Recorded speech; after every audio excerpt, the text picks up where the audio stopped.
Продолжи судењето за грабнувањето и убиствата на 14-годишната Вања Ѓорчевска од Скопје и 74-годишниот Панче Жежовски од Велес, со дополнение на доказната постапка. Одбраната на обвинетиот Боре Видовски, побарата се изведат како доказ видеоснимките од две бензински пумпи во Велес. Тој тврди дека на тие снимки се гледа Панче Жежовски, односно на 22 ноември 2023 година околу пладне. Вели истите ќе ги обезбеди и ќе ги изведе.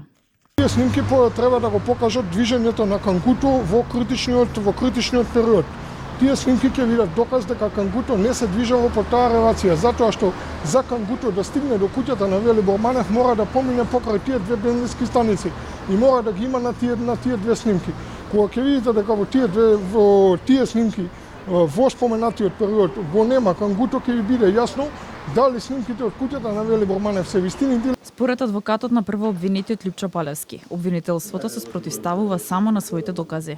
Со СМС пораките и со другите докази кои ги изведовме, им се побива тоа дека е временската разлика померена, а од друга страна покажуваат лопати кај Велибор Манев и тврдат дека се тие лопати спротивно на нивните докази изведени во текот на главната расправа, кај што тврдеа дека лопатата што е најдена од лице место, таа е вештачење, а сега покажуваат други лопати, што значи дека обвинителството од ден на ден се спротивставува само на своите докази.